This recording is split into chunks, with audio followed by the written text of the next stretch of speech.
Hello there. Going through a divorce? Considering one? Sorry to hear that, but here you are.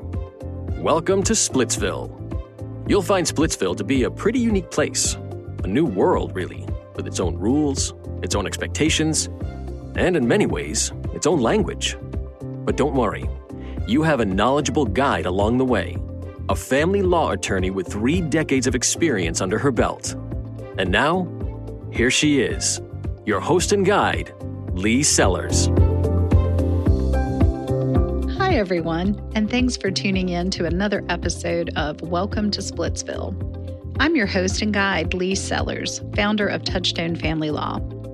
Today, we're here with Maria Curran, and we will be discussing how a child therapist can help families that are going through a divorce. So today, we're with Maria Curran, who has a practice in town called the Center for Creativity and Healing. And she is a therapist that is very well respected among our divorce lawyers for all of the very hard work that she does that we run across in some of our more difficult cases. And I'm sure she gets to work with cases that don't involve divorce lawyers too, but we are so happy to have you here today. Thank you so much. Well, why don't you tell the listeners a little bit about who you are and what you do and talk about your practice for a minute. Okay. Well, I've been in practice in Charlotte since 1994, so just finished out 25 years. And I primarily work with children and families. So I do work with all ages, children as young as 3, through older adults, but typically do a lot more child and family work now in the area of separation, divorce, or blended family issues.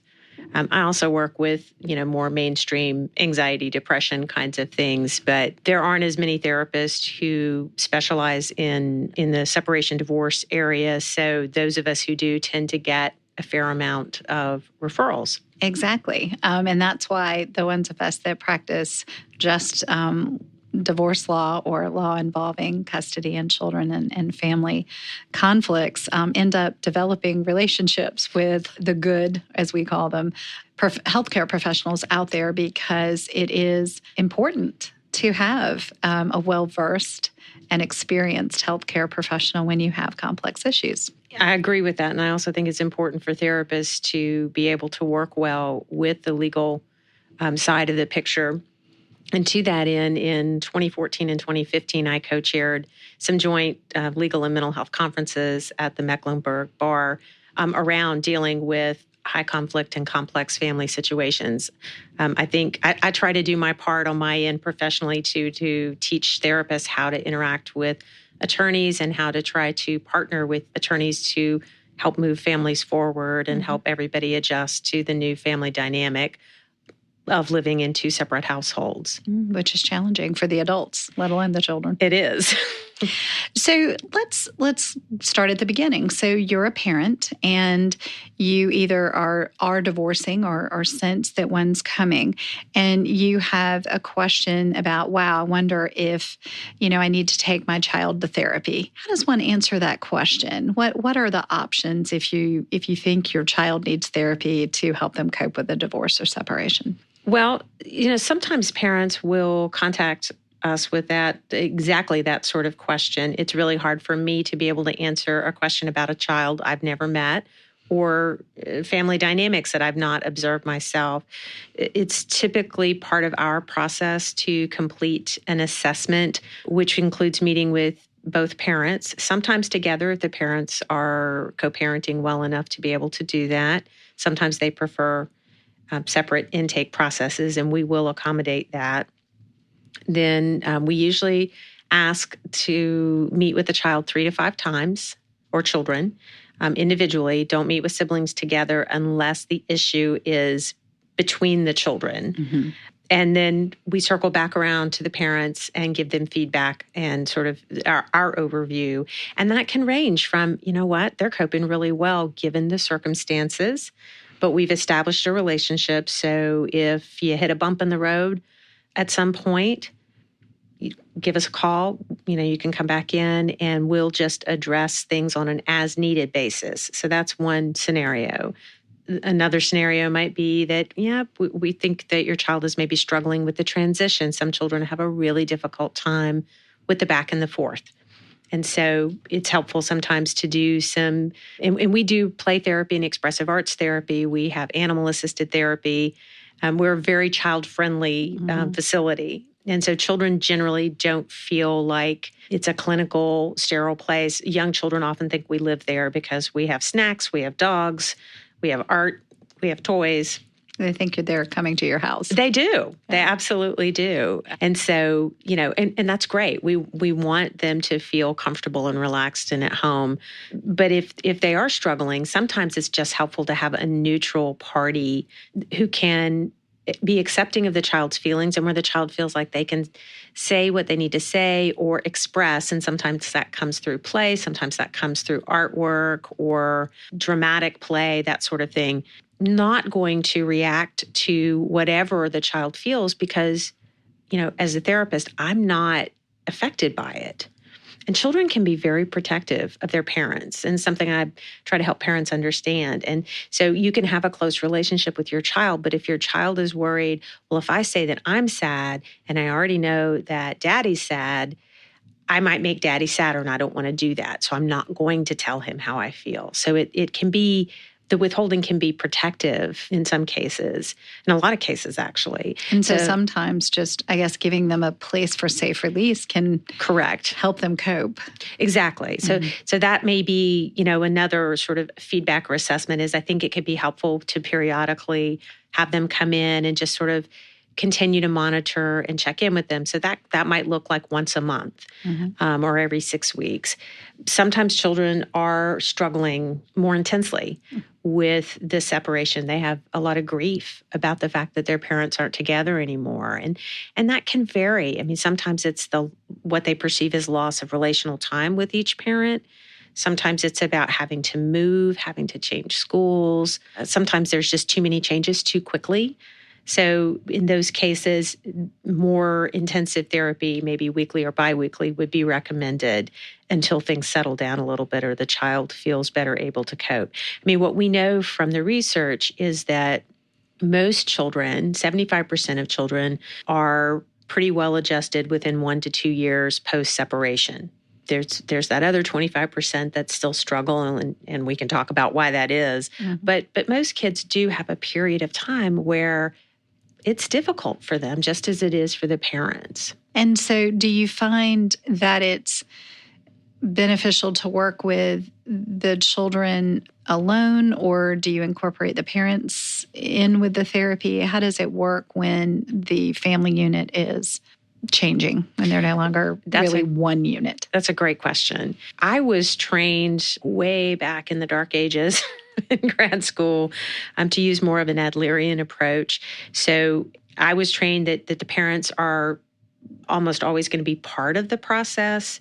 And so with younger children, typically, I may ask the parents when I come to the waiting room, do we need to check in before I start the session with the child so that I can get an update and get some feedback about how things are going? It's one way that I know is what I'm doing helping, and are there any changes in what's happening at home? But even with older children, pre-adolescents and adolescents, I try to periodically touch base with the parents. Sometimes in those situations, it's more effective to have a separate parenting meeting or session and not have that infringe on the time with the child. Every family situation is a little different, but my paperwork even says that I work with parents on parenting issues as is indicated and therapeutically appropriate given the situation. And in these kind of situations, most of the time, that is appropriate and is helpful. Sometimes if the parents are working with their own individual therapist and we have permission to communicate, some of that feedback will flow that way. But it's rare that I don't, at least periodically, include parents. And certainly if there's an issue going on that needs to be addressed between a parent and a child, or parents and the child, or the parents themselves, if they're not able to communicate very well on their own, then I would offer to assist with that. Sometimes, though, during the assessment process, it becomes clearer to me that it's really more appropriate for me to serve the entire family, because the issues that the child is struggling with are systemic in nature. And so if that's the case, I'm going to present that to the parents and ask that they agree to that process. And so that allows me a little more fluidity in terms of who I'm working with when, sometimes in dyads, sometimes in triads, or more, depending on how big the family is. Sure. Sometimes even including extended family members. If you have caregivers, for instance, grandparents or an aunt or an uncle, even pulling them in, if it is indicated that really the issues are more of what's happening within the family as opposed to the child's issues of adjustment. Now, even if you were just seeing the child, this was a situation where you felt like, okay, this is something where I'm helping a child cope or adjust, or children cope or adjust. How important is it that both parents be involved in communicating with you and in the therapeutic process? I think that's your best case scenario. And it is something that sometimes parents, one parent or even both parents may have a hard time understanding, but if I'm going to help a child manage going back and forth between two different households, I need to understand from every possible angle what that experience is like. So sometimes, one parent may perceive that the other parent has parenting deficits. That may or may not be true. That's something I need to assess for myself. And one of the things that working with both parents allows me to assess for is something called the chameleon effect. So some children will cope with divorce, particularly if there's more conflict between the parents, by being a different child with each parent. So, with one parent, they may play the peacemaker, and with the other parent, they may be the scapegoat.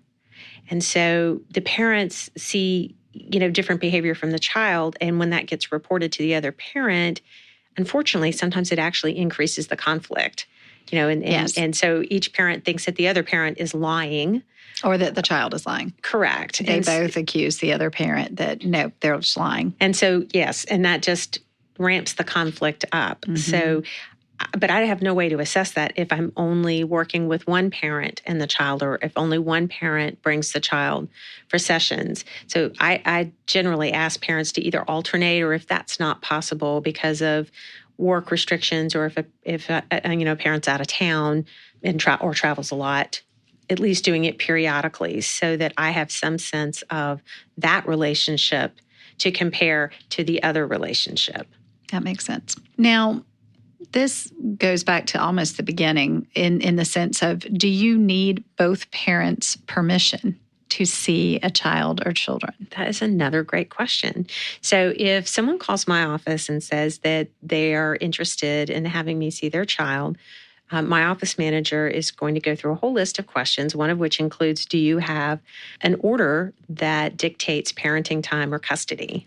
And if the answer to that is yes, then we need a copy of that before anybody walks through the door. Because one of the things we have to determine is, do both parents need to agree? My experience with adults is they often don't understand the difference between legal custody and physical custody. So they may say, oh, you don't need to get the other parent involved. I have full custody. And then we get the order. And what it says is primary physical custody, joint legal custody. Mm-hmm. So we want to make sure that we're following court orders. That's not only is it a legal issue, that's an ethical issue as well. So once we determine legally if we need consent, and consent is a written consent for purposes of the mental health profession. So it's not just it's okay for you to see my kid. If they have joint legal custody, then we need both parents to sign a consent for treatment. Now, is that the ethical standards that you're governed by, that if it's joint legal custody, that you need both parents' permission? Yes. And then, but let's say one parent has the ability to make that decision without the other parent. Now let's look at the ethical side of that.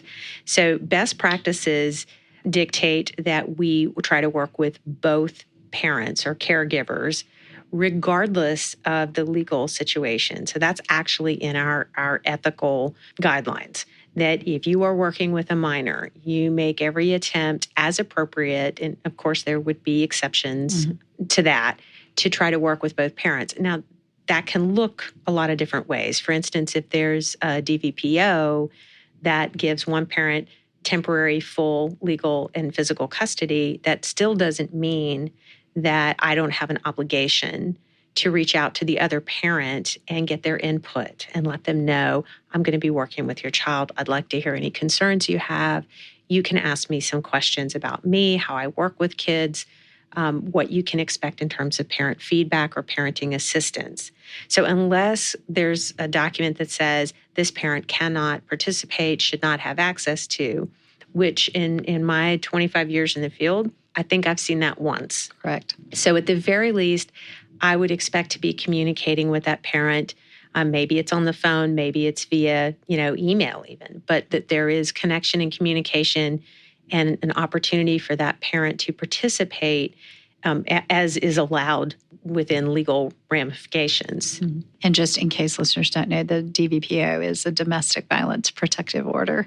And since that's a pretty long moniker, we shorten it. Now, when there are state laws on the book which say physicians and treating people that are working with children, that both parents are able to access the records. That's the default. And it generally says, unless there is an order that says otherwise.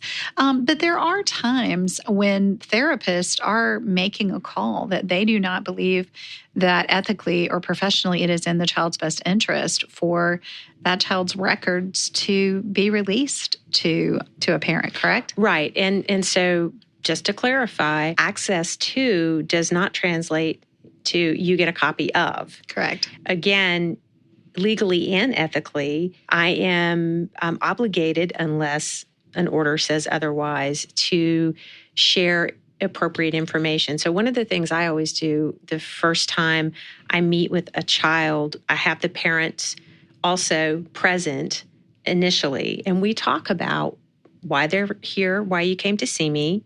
And, if they're a younger child, we use child-friendly language like, I may say, well, I'm a child and family helper. And sometimes people come to me, children and families come to me because they're going through changes. And, I'm here to help with that. If they're older, I'm a counselor. Here's how I work with children and families. So we talk about confidentiality because children do have a right to confidentiality, even though they're minors.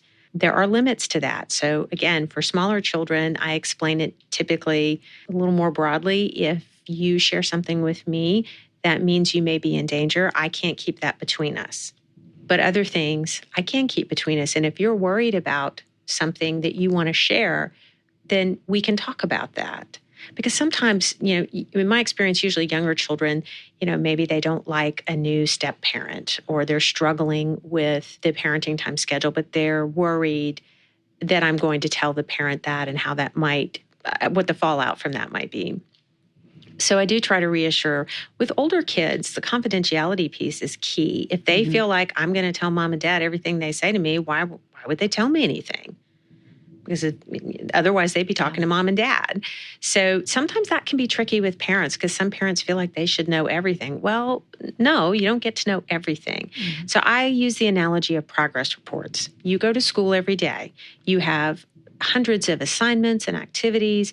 The teacher does not call your parent and report everything you did in class today and everything you said. And I'm not going to do that either. That's a good analogy. The teacher does, however, periodically give a progress report.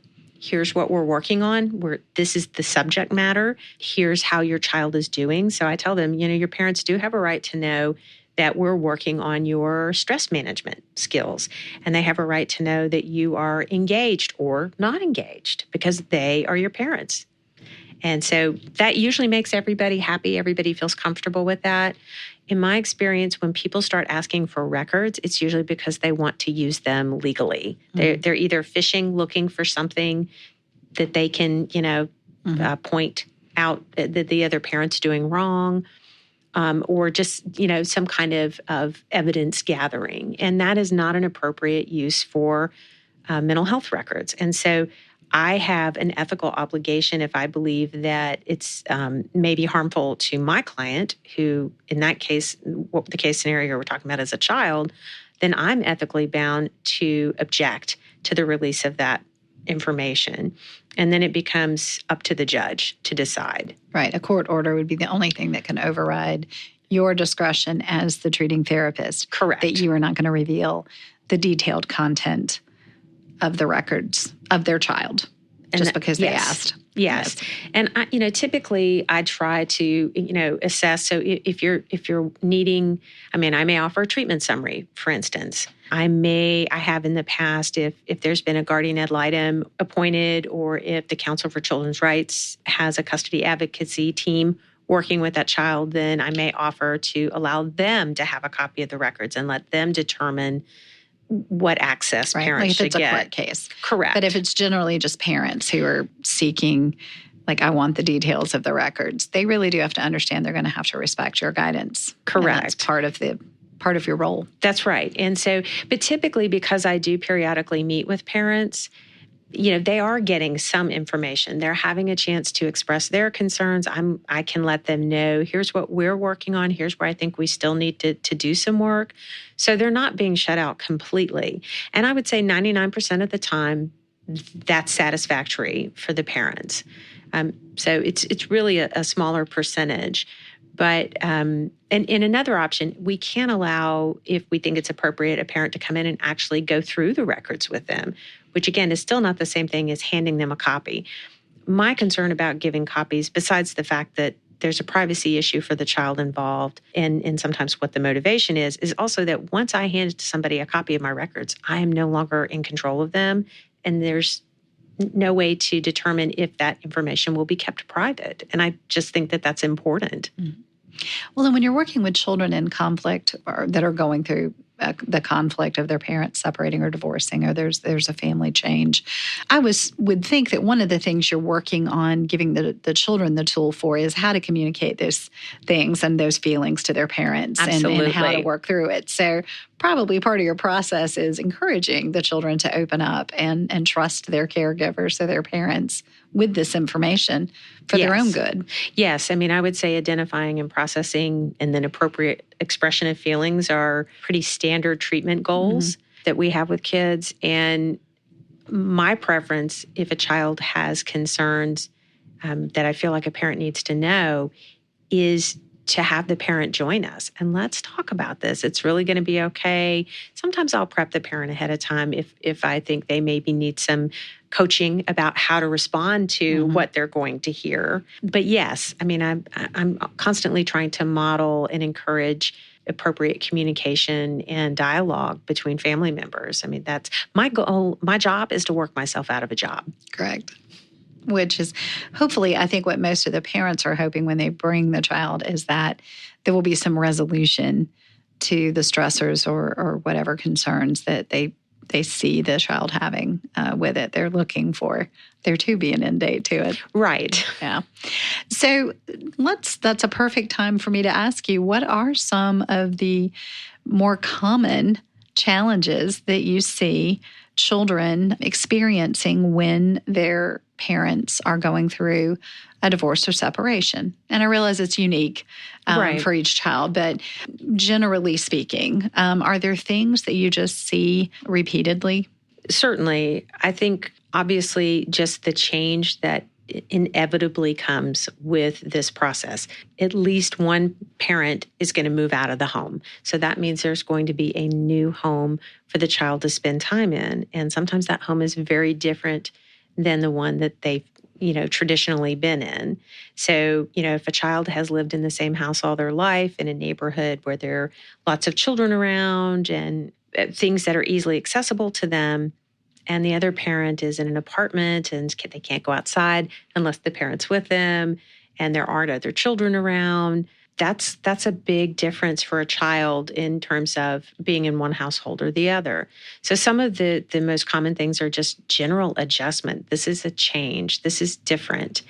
Some children really struggle with missing the parent they're not with when they're with the other parent.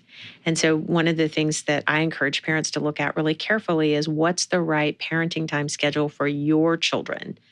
There are some standard options out there, but if parents are able to work together and really look at that, they can craft any kind of unique schedule that they want that works best for the child and for the family in general.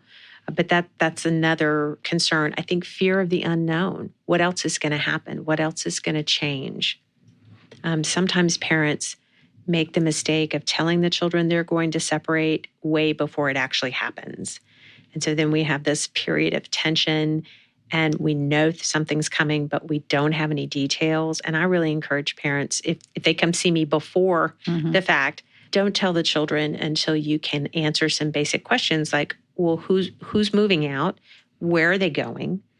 What will I have my own room? What will that look like? I mean, they're concerned about the basics. Right. Exactly how it impacts them. Right, of course. Their world. Of course they are. For some children, if they're particularly close to one parent, and it's not unusual for children at different stages to prefer one parent over the other, that can bring up issues too. So for instance, if the preferred parent is the one who's moving out, and maybe they're not going to be spending as much time with for whatever reason, that may bring on some grief and stress for that child. And it's not indicative of a lack of love or relationship with the other parent. Sometimes, unfortunately, it may be perceived that way. But it's more about, I mean, I have children say to me, I just wish I could see my mom or dad anytime I wanted to. And the reality is if the parents were still together, it would be more like that. Right. I do try to normalize that for them. And I say, well, but that's not true. If mom's on a business trip, you might miss her, but you don't get to see her right away. So what would you do? Well, I would Skype with her. Guess what? You can still do that. So, you problem solve. Try to problem solve, try to normalize as much as possible. I think it helps when parents can create connection with the other parent when the child isn't with them, and not just through a Skype session or a phone call, but have a picture of the other parent in the child's room.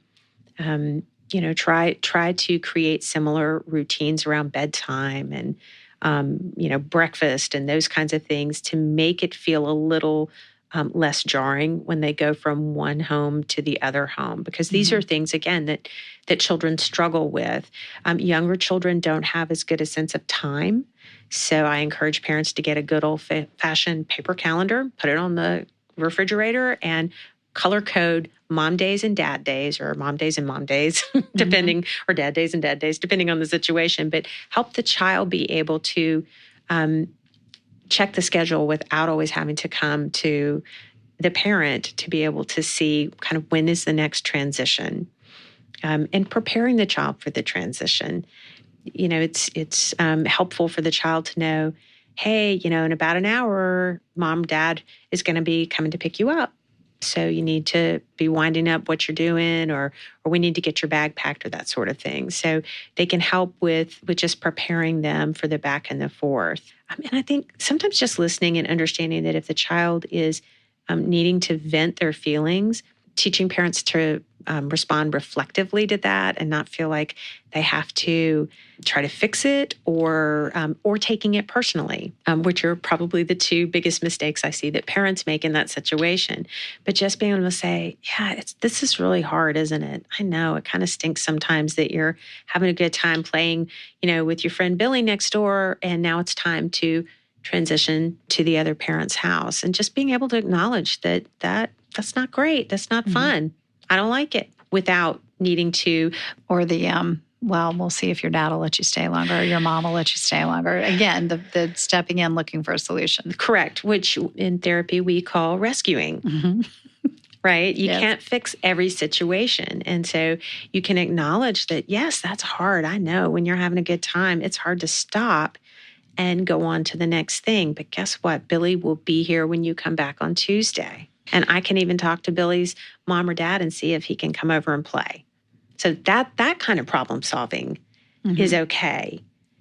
Trying to rescue them from the feelings of the moment is not really helpful in the long run. Probably good advice whether you're together or not. It is, actually. It actually is. But in a separation divorce scenario, that kind of response that the example you just gave, if that's done enough, could lead to a resist-refuse dynamic down the road. And now you've got a whole nother level of counseling intervention that's going to be needed.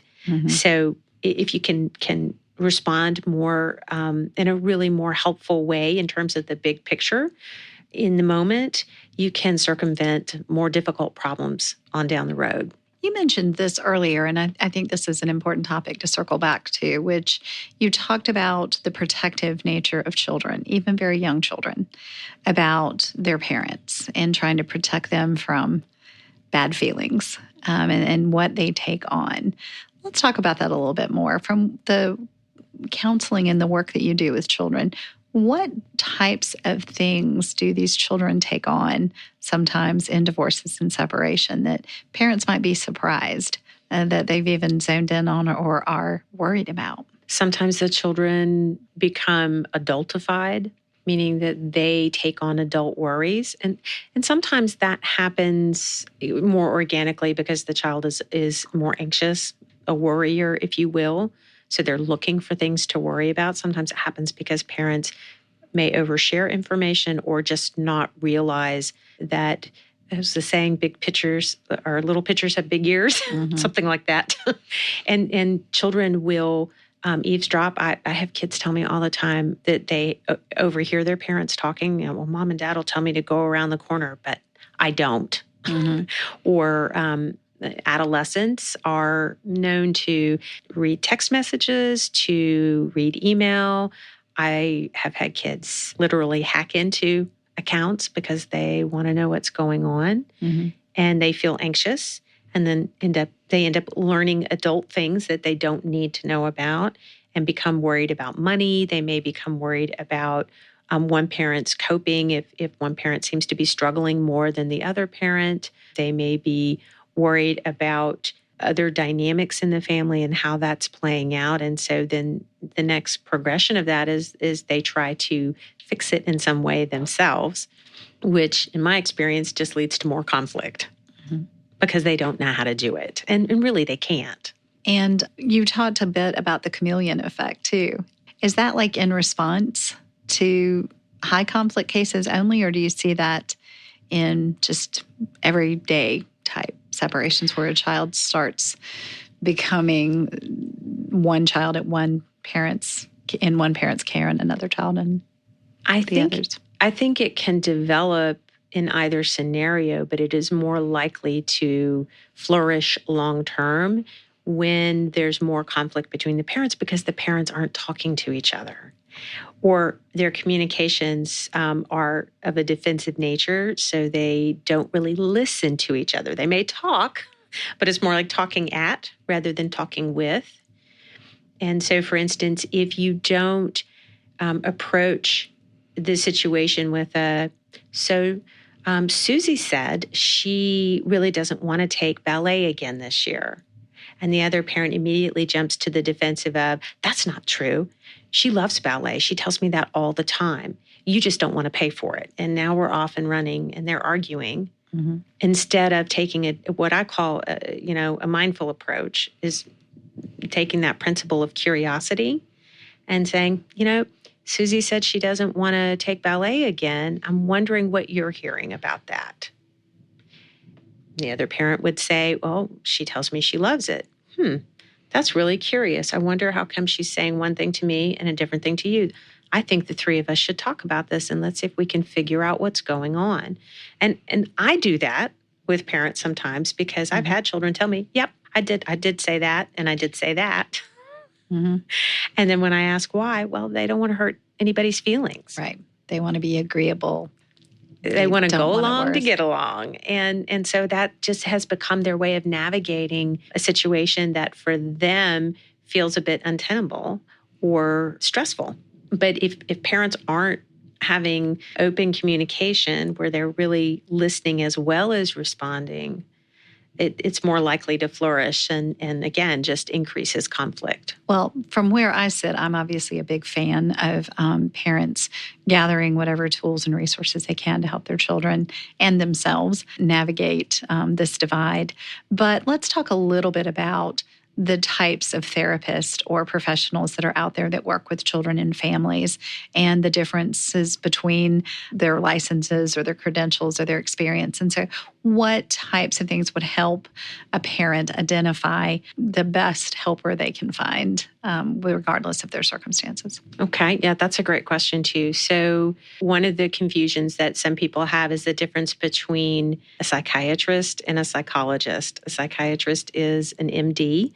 They can prescribe medications. Most psychiatrists don't do therapy. They do medication management. Psychologists, there's licensed professional counselors, which is what I am. There are licensed marriage and family therapists and licensed clinical social workers. So those are sort of the four mental health professionals. And there's some overlap in what we do. Most of us do therapy. With the proper training, anybody with those credentials can do assessment. And whether or not they're the right fit for your child would depend on further training and experience and expertise, and also the approaches that you think might most benefit your child. For instance, because I do a lot of expressive arts work, sometimes children who have seen a more traditional talk therapist and were not able to engage appropriately with that person may get referred to me because they're, quote, artsy, unquote, which is fine. And it doesn't mean an expressive arts therapist does talk. We do use cognitive behavioral therapy techniques typically, but we use expressive media as a primary form of engagement as opposed to just verbal interaction. So for a lot of children and adolescents, that provides more comfort. Not everybody can just sit and talk about what's going on. I find, though, that even in my family work, sometimes engaging in specific structured activities or expressive arts interventions can be helpful at different stages of therapy, depending on what the goals are for each session. But so you want to look for a licensed therapist if you're going the therapy route. But then you should further investigate what that person's particular approaches are, what their background and training are, how much experience they have in the areas that are pertinent to your child or family situation. And then another service that I offer is I'm a child specialist with our collaborative divorce professionals group here in Charlotte. And I mean, I have the same skill set regardless of which hat I wear. But a child specialist is more of a consultant and coach. I do work with parents and sometimes help with parenting plan development. I help them understand their child's needs, what they're going through. Sometimes that's general developmental information. Sometimes it's specific to separation and divorce. I may also help them with co-parenting communication and resources. I often will meet with the children at least once. I find it helpful if I'm going to try to help parents develop a plan of action to have some idea who their children are. But sometimes I do more than that. And sometimes I meet with everybody together to problem solve and to figure out how to move things forward. So all of those things are very similar to what I might do as a therapist. Probably one of the bigger differences is if they're coming to me for therapy, I do have to have an identified patient. That person has to have a diagnosis. Those things are part of the required record keeping. If I'm working with them as a child specialist, we don't have to do any of that. But it really does depend on what level of intervention is needed. Sometimes as a child specialist, I may recommend therapy for the children or for the whole family. And then part of my role may become sort of being a treatment coordinator, if you will. So I can talk to treatment providers and then share information that's appropriate with attorneys. And then this is all usually in collaborative or cooperative cases. Mm-hmm. But I've actually done it even as being court appointed in that role to try to assist.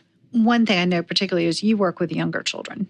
Yes. But that is not something just everyone who's a licensed therapist does. Correct. Even if they're a family therapist, even if they're an adolescent therapist. Correct. There is a unique skill set and training with very young children. So talk a little bit about that. Yeah, so I do play therapy as well. I think I mentioned earlier, I have so my main office is an art studio space with the traditional couch and chairs in one corner of the room. And then I also have a playroom. And everyone who works for me also is trained to do play therapy. And so with very young children, typically we use a non-directive play therapy approach. Young children are wonderful at engaging with the appropriate media and expressing what's going on in their world and their understanding of that through play. They just do it naturally. Play is a child's language. It's how they express themselves. And anyone who has children has seen their child role-playing them at some point or another. It's always kind of interesting. Oh, that's what I look like when I'm mad, right? Or that's what I look like, when I'm stressed out. And so children will do that naturally. So typically in a non-directive approach, my job is to provide a therapeutic container. So I am interacting with the child. I will engage in the play as the child invites me to. But even if they don't, if they're initially exploring the room, I'm tracking them verbally. I am responding reflectively. So I'm teaching them feelings vocabulary. I am setting limits as needed. I may be helping with decision making and building confidence through by making observations like, wow, you were able to figure that out all by yourself. So there's all this therapeutic language that we also use with adults. We put it into more of a child format, and we do it in a playroom as opposed to across from the couch from each other. So, and that's something that I think is really important to help parents understand. Another service that we offer at our center, which is a little more unique, is filial therapy. So I just finished a 10-week filial therapy workshop for foster parents through the Foster Village program. We did that as a community service. And it's a 10-week training program where we train parents to do therapeutic play sessions at home with their children. And so they learn some of those skills like reflective responding, the tracking, the non-punitive limit setting, and then they do play sessions at home with their children and they record them and bring them back. And we look at the video and talk about play themes and the skills that the parents are learning and what they can learn about their child through their play. So it can be an adjunct to therapy. It can be a primary form of therapy. We also do family play therapy. So it's not unusual for me working with young children. If they're struggling with the separation, I may have both parents and the child come in and we do some family play sessions to help the parents navigate better with the child, to help the child still feel that sense of family and connection, and to teach them some skills. So the parents really need to sort of understand what the goals are for this child. They need to understand what it is that they need, perhaps as the adult, what it is they're looking for, what problem they're trying to solve, but also what the child might need, because there's such a range of things that various therapists can offer, from correct coaching, right, which doesn't even involve there necessarily being a problem, but more just identifying some solutions that might work for this group. Sure. To diagnosis, to therapy, to redirection, to correction. It's really important that they be specific when they're interviewing or talking to a potential therapist about what their desired outcome is or what it is they're reaching for. Yes. It's certainly more helpful for us if we have some idea of what your concerns are. Sometimes it does require that you come in for the intake appointment before we can really pinpoint what type of service would probably be the best place to start or what might meet your needs best. Yeah, every situation is different, but it does help if the parent can think about, what are your concerns? What would you maybe hope to accomplish by coming in or bringing your child in or bringing your whole family in? Well, there is so much information, and we could talk about this for hours. You've done lectures and coaching sessions, so I know we could go on. But if people want more information and they want to reach out to you specifically, what would be the best way for them to find you? Probably just to call the office. Our number is 704-523-5567.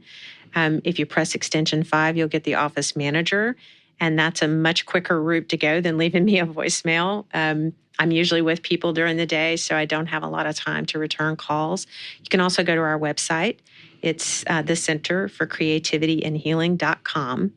Well, great. Well, we hope you come back and talk to us again. But this was really wonderful information. Thank you so much. Thanks for having me. So there you have it, another neighborhood of Splitsville explored. There's still so much to learn here, so I hope you'll tune in to the next episode. While Splitsville is not a fun place to be, thankfully it is full of helpful people, valuable resources, and sound advice, if you know where to look. See you next time. The insights and views presented in Welcome to Splitsville are for general information purposes only and should not be taken as legal advice for any individual case or situation. Nor does tuning into this podcast constitute an attorney-client relationship of any kind. If you're ready for compassionate and reliable legal guidance on your journey, contact Lee Sellers and her team at www.touchstonefamilylaw.com.